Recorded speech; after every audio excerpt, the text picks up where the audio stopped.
প্রতিদিনের মতো আজকেও আমি চলে এসেছি আপনাদের সামনে একটি নতুন রেসিপি নিয়ে। সেটা হচ্ছে চিরা ভাজা। সন্ধ্যায় চা হোক বা সকালে চা, সেই টিফিনটা খেতে ভালোই লাগবে। তো চলুন দেখা যাক আমি কীভাবে এই চিরা ভাজা রেসিপিটি বানাই, সেটাই আমি আপনাদের সাথে শেয়ার করব।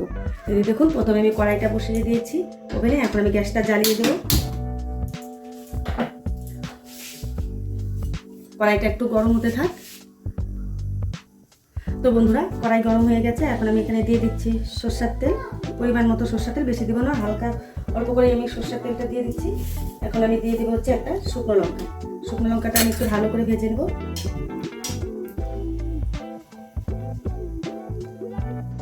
তো দেখুন বন্ধুরা, শুকনো লঙ্কা ভাজা হয়ে গেছে। এখন আমি একটা পাত্রে তুলে নেব।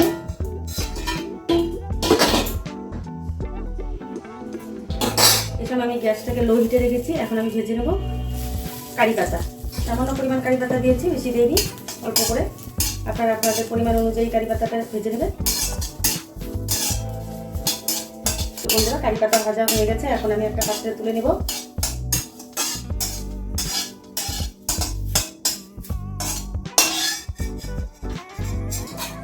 দিচ্ছি আমি সামান্য পরিমাণ তেল।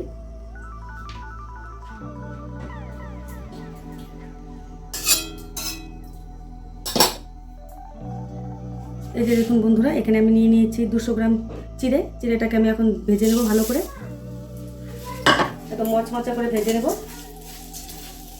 আর এই সময় কিন্তু অবশ্যই বন্ধুরা গ্যাসের হিটটা একদম লো ফ্লেমে রাখবেন, নাহলে চিড়েটা পুড়ে যাবে, পুড়ে গেলে ভালো লাগবে না খেতে।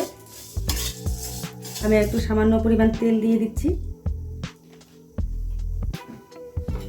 তো বন্ধুরা, যে দেখুন, এখানে আমি আদা কুচি করে রেখেছি। আদা কুচি আর কাঁচা লঙ্কা, একটা কাঁচা লঙ্কা আমি কুচি করে দিয়েছি। এখন আমি এটাকে একসাথে চিড়ের সাথে ভেজে নেব ভালো করে।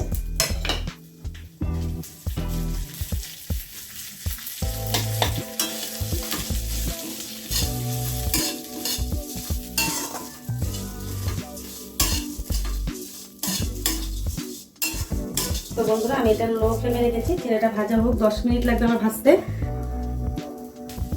তো দেখুন বন্ধুরা, চিড়েটা প্রায় ভাজা হয়ে গেছে। আমি আরেকটু ভেজে নেব।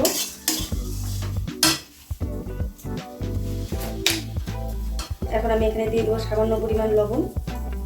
লবণটা আপনারা পরিমাণ অনুযায়ী দিয়ে নেবেন। আপনারা চাইলে এখানে পেঁয়াজও ব্যবহার করতে পারেন, যেহেতু আমার এটা নিরামিষ চ্যানেল, তাই আমি পেঁয়াজ ব্যবহার করলাম না। দেখুন বন্ধুরা, চিড়াটা ভাজা হয়ে গেছে, একদম মচমচে হয়ে গেছে। এখন আমি ভেজে রাখা কারি পাতা আর শুকনো লঙ্কাটা দিয়ে দেবো। শুকনো লঙ্কাটা এভাবে গুঁড়ো করে দেবো। ঝালটা আপনারা যে যেরকম খান সেই পরিমাণ অনুযায়ী দিয়ে দেবেন। কারি পাতাটা আমি একটু গুঁড়ো করে দিলাম, তাহলে চিড়ের সাথে ভালো মিশে যাবে।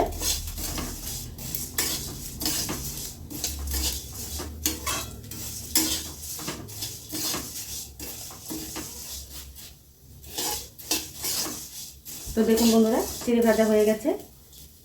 এখন লাল লাল করে ভেজে নেবেন।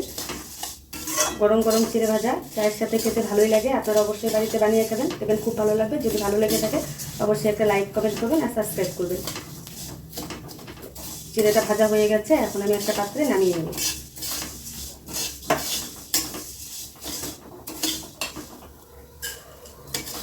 তো দেখুন বন্ধুরা, চিড়ে ভাজা আমার হয়ে গেছে। এখন আমি একটা পাত্রে নামিয়ে নিয়েছি। এখন আমি এখানে দিয়ে দেবো চানাচুর।